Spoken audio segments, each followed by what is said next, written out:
मैं आपको बता देना चाहता हूं कि मैं सनातन धर्म का हूं, मैं हिंदू नहीं हूं और हिंदू धर्म होता भी नहीं है। और हम वैदिक रीति रिवाज से हमारे वहां पूजन होता है। राम मंदिर बने या भाड़ में जा,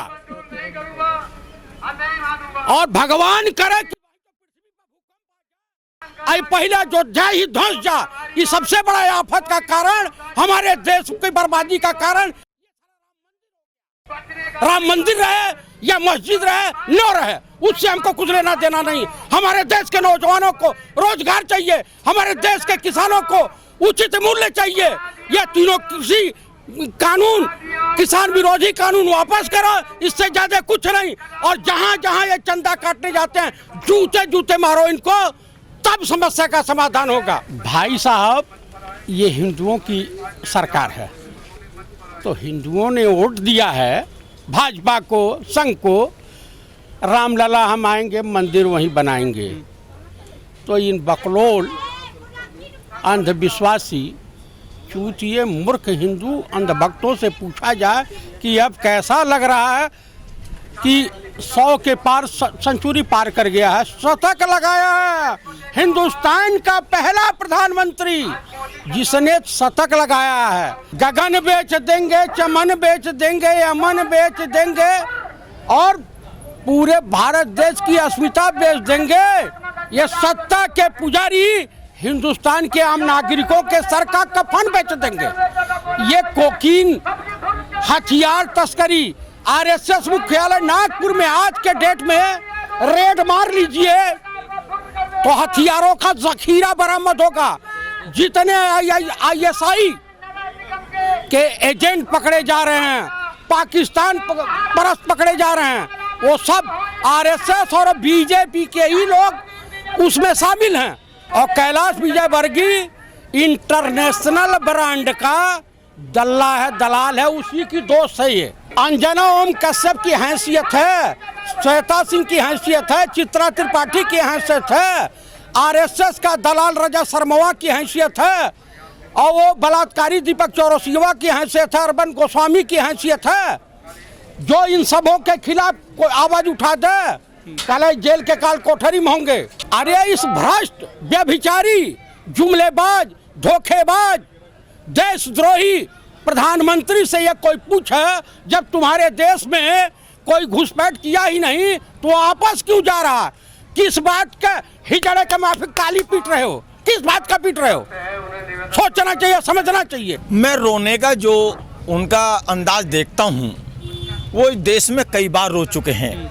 नोटबंदी के दौरान रोए, कोरोना के दौरान रोए, अब किसानों के खिलाफ 3 बिल लोकसभा में कानून बना के पार्लियामेंट के अंदर रोए।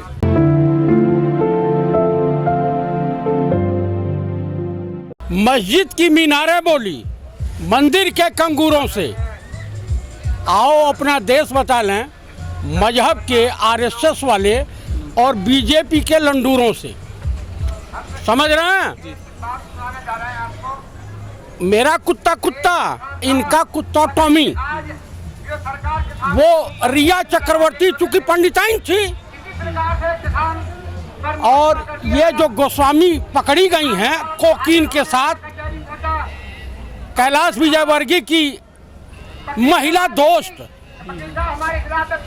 प्रेमिका भी कह लीजिए तो कोई दिक्कत नहीं होगी, क्योंकि बीजेपी में का नाम चेंज हो गया है, भारतीय बलात्कारी जनता पार्टी में तब्दील हो गया। इसलिए भाजपा में सब कुछ जायज है। अब अभियान चलाएंगे। उनकी तथाकथित बहन है ये पामेला गोस्वामी, इनकी बहन है अर्णव गोस्वामी की। और अर्णव गोस्वामी नरेंद्र दामोदर दास मोदी और तड़ीपार अमित शाह का जो है एल्सिशियन एल्डबरा डॉग है। तो कुत्ता अपने बिरादरी को नहीं काटता है, गोस्वामी है ना वो। हाँ, अब समझ में आया। कैलाश विजयवर्गीय का बेटा भी बैटिंग करता है कर्मचारियों के ऊपर। मैं तो सैल्यूट करता हूं जो बिटिया को फर्जी ट्वीट मामले में इन्होंने, दिशा रवि को मैं सैल्यूट करता हूं की उसने बड़ी बहादुरी का काम किया है। आपको एक चीज और बता रहा हूं, प्रियंका जी जिस नाव से प्रयागराज में यात्रा की, उन निषादों की नावों को बीजेपी के गुंडों ने, योगी के गुंडों ने उसको तोड़ दिया था। आज प्रियंका जी के जाने से पहले इतना भय व्याप्त हो गया योगी सरकार के अंदर कि उनको जो है ठीक ठाक करवा रही है सरकार अपने पैसे से। प्रियंका जी पहुंची हैं इलाहाबाद और निषाद समुदाय के तमाम लोगों से मिल रही हैं। देखिए, इस देश का विकास केवल कांग्रेस ही कर सकती है और इस देश की जनता ने 2014-2019 में कांग्रेस को हरा करके कांग्रेस का नुकसान नहीं किया है, अपना नुकसान किया है, जिसका खामियाजा पूरा देश भुगत रहा है। चतुर्वेदी जी, जो बीजेपी के नुमाइंदे वो तो कहते हैं, खुद पीएम साहब भी कहते हैं कि पेट्रोल जो महंगा हुआ है ना, ये कांग्रेस की देन है।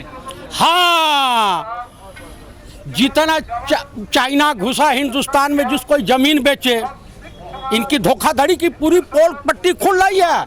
अमेरिका, इजराइल, चाइना के हाथों जम्मू कश्मीर को बेचने की इनकी साजिश का पर्दाफाश हो रहा है। इन्होंने विदेश से वो क्या बोलते हैं, अपहरण करने के बाद फिरौती, इन्होंने विदेशी राष्ट्राध्यक्षों से फिरौती वसूल करने के लिए जम्मू कश्मीर और हिंदुस्तान का एक हिस्सा जो गलवान घाटी है, पेंगांग झील है, चाइना को बेच दी है। किसी शायर ने, गालिब ने कहा है कि गए थे कोठा बंद कराने और चांदी के सिक्कों की खनक देख करके खुद ही मुजरा करने लगे। तो ये मुजरा करने वालों की सरकार है, ये 100 की 200 की, ये देश को लूट करके 1942 की स्थिति में पहुंचा देंगे। आदि मानव का जिक्र हो रहा है। हिंदुस्तान की जनता जब तक मंदिर मस्जिद और भारत पाकिस्तान हिंदू मुसलमान के चक्कर में रहेगी, ऐसे ऐसे आतताई आएंगे। ये चंगेज खां का बाप है, ये चंगेज खान का बाप है, ये जान लीजिए। जयप्रकाश जी, जो राष्ट्रीय मीडिया, जो टीवी मीडिया है, वो बड़े चटकारे ले रहे हैं आजकल की। देखिए कितनी देशभक्ति है लोगों में, 100 लीटर पेट्रोल खरीद रहे हैं लेकिन कोई विरोध नहीं कर रहा है, ये खुश हैं लोग। वो धृतराष्ट्र हो गई है इस देश की मीडिया, पूरा विश्व थूक रहा है। हाँ, मोदी वो भी दे न सका, आशीष अन्नदाता किसान भाइयों की ले न सका, उल्टे अन्नदाता किसान भाइयों को बांधने चला। जो था असाध्य उसे साधने चला। जब नाश मनुष्य पे छाता है, पहले विवेक मर जाता है। जयप्रकाश जी, जो बीजेपी के नुमाइंदे वो कहते हैं कि पेट्रोल महंगा है तो कोई बात नहीं, साइकिल से चलिए। भाई, चाइना में बहुत लोग साइकिल से चलते हैं। चाइना के पैटर्न पे ये सरकार काम कर रही है। भविष्य आने वाले समय में इस देश का लोकतंत्र चाइना जैसा परिवर्तित हो जाएगा। इस देश की जनता अभी सूझ नहीं रहा, इनको दिखाई नहीं दे रहा है। तो देखो भैया, जब विनाश होना होता है तो आदमी अंधा हो जाता है, दिमाग से पैदल हो जाता है। वही हाल इस देश के नागरिकों का हो गया है। वो रोके भारत की जनता को दिखाते हैं या देश के उन पूंजीपतियों को दिखाते हैं जिनके लिए वो काम करते हैं। पहले तो प्रधानमंत्री जी इस चीज़ का खुलासा करें कि वो वास्तव में देश के लिए शुभचिंतक हैं या अडानी अंबानी या दूसरे समूह जो हैं, विजय माल्या, सुभाष चंद्रा, अदर जो पूंजीपति हैं उनके लिए रोते हैं। ये रोते इसलिए हैं क्योंकि 2013 में से लेके और 2019 तक का चुनाव इन पूंजीपतियों से देश के लिए बहुत भारी भरकम रकम लेकर इन्होंने चुनाव लड़ा। और जिस तरह ये गुजरात मॉडल की बात करते थे, जिस तरह गुजरात को इन्होंने बर्बाद किया, पूंजीपतियों के हाथ वहाँ बर्बाद करा, वहाँ की सड़कें, वहाँ की सरकारी संस्थाएं, उसी पैटर्न पर भारत की संस्थाओं को, भारत की सरकारी कंपनियों को, बैंकों को और इंश्योरेंस कंपनियों को और सरकारी अस्पतालों को ये बर्बाद करने का काम कर रहे हैं। लेकिन जहां तक आपने रोने का सवाल मालूम किया है, प्रधानमंत्री जी रो के ये समझते हैं कि देश की जनता मुझे भावुकात्मक माफ कर देगी। नहीं, अब परिणाम आने लगे हैं। कांग्रेस के शासन में कभी भी किसी भी वर्ग से, किसी भी जाति विशेष से, किसी भी मुद्दों से कभी मतभेद नहीं हुए, कभी तनाव नहीं हुआ। हाँ, जब जब किसान आंदोलन हुए, मैंने चौधरी महेंद्र सिंह टिकैत जी के भी आंदोलन देखे। राजीव गांधी जी देश के प्रधानमंत्री थे, नरसिंहा राव देश के प्रधानमंत्री थे, हमारे मनमोहन सिंह देश के प्रधानमंत्री थे। कोई ना कोई आंदोलनों के बीच हमारा केंद्रीय मंत्री, राष्ट्रीय नेतृत्व जाता रहा। आज 90 दिन हो रहे हैं इस आंदोलन को। लगभग एक भी केंद्रीय मंत्री या सरकार का नुमाइंदा इन किसानों के बीच में आकर ये मालूम किया कि आपका क्या दुख दर्द है, क्या प्रॉब्लम है, क्या संशोधन करके इसको आगे बढ़ाया जाए।